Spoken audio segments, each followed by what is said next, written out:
ফরিদপুরের চরবদ্রশন উপজেলার 4টি ইউনিয়নের 3 শতাধিক মসজিদের ইমামদের মাঝে ঈদ উপহার হিসাবে খাদ্য সামগ্রী ও আর্থিক অনুদান দিয়েছে হাজী আব্দুর রহিম কল্যাণ ট্রাস্ট। আমরা বিএনপি পরিবারের উপদেষ্টা আলমগীর কবিরের আর্থিক সহযোগিতায় এসব ঈদ উপহার বিতরণ করা হয়। বৃহস্পতিবার সকালে চরবদ্রশন উপজেলার গাজীরটাক ইউনিয়নের ব্যাপারী বাড়িতে আয়োজিত অনুষ্ঠানে প্রধান অতিথি হিসাবে উপস্থিত ছিলেন জাতীয়তাবাদী কৃষক দলের কেন্দ্রীয় কমিটির সাধারণ সম্পাদক শহীদুল ইসলাম বাবুল।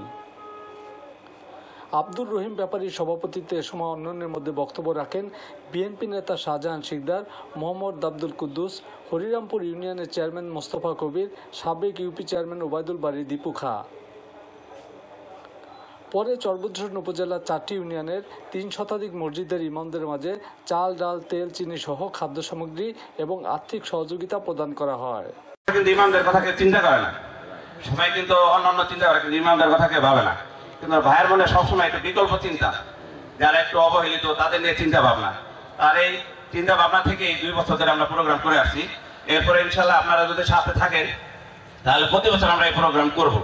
মনে করি সমাজের সবচাইতে সম্মানিত মানুষ হলো যারা মসজিদে ইমামতি করেন, যারা মুয়াজ্জিন। কিন্তু আসলে আমাদের এই সমাজে ইমামদের সম্মান আমরা দিতে পারি না, এটা সত্য কথা, দেওয়া হয় না। খালি এটা না, বিগত দিনে আলেম ওলামাদের সাথে যে ব্যবহার করা হয়েছে এটা একটা জালেমের চাইতে একটা ভয়ঙ্কর ব্যাপার হয়েছে।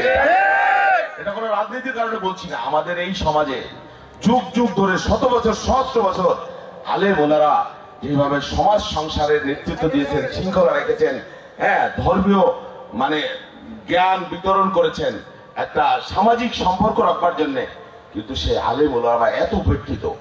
বাংলাদেশের সব পেশার মানুষদের সংগঠন আছে, সমিতি আছে, ধর্মঘট স্ট্রাইক হয়, কিন্তু বাংলাদেশের আলেম ওলামাদের কোনো সংগঠন থাকে না, ইমামদের কোনো সংগঠন থাকে না, রাষ্ট্র তাদের কোনো দায়িত্ব নিতে পারে না। এটা দুঃখজনক। আমি অনেক বক্তৃতা দিয়েছি সারা জীবন, রাতভর দিনভর বক্তৃতাই দিয়ে বেড়াই টেলিভিশনে, কিন্তু আজকে যে এই বক্তব্য এখানে এই মানুষের সামনে আপনাদের সামনে দাঁড়ায় একটা কথা বলতে পারতেছি, এটা আমি নিজেকে সৌভাগ্যবান মনে করি। সত্যিকার অর্থে একজন মুসলমানের সন্তান হিসেবে এরকম সৌভাগ্য হয়ে যায়। এখানে আমি আলমগীর কবিরকে ধন্যবাদ জানাই, এই যে তার বাবা আব্দুর রহিম কল্যাণ ট্রাস্ট গঠন করে তিনি যে আপনাদের কথা মনে রেখেছেন, আপনাদের সম্মান দিচ্ছেন, এইটা এরকম মানুষ খুব কম পাওয়া যায়। উনি প্রবাসে থাকেন, এই চরাঞ্চলে জন্মগ্রহণ করেছেন, কিন্তু কলিজাটা একেবারে সিংহের মতো।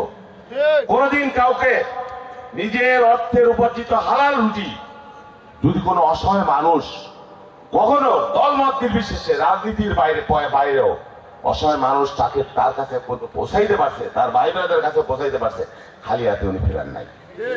আপনারা দোয়া করেন ওনার জন্য, আল্লাহ ওনাকে আরো সামর্থ্য দেখ, উনি মানুষের পাশে এইভাবে থাকুক, আমাদের আলেম ওলামার পাশে থাকুক। কেউ থাকে না, কিন্তু উনি যে এই উপলব্ধি করেছেন, আপনাদের আমন্ত্রণ জানিয়েছেন, আমরা সম্মানিত হয়েছি আপনারা এসেছেন।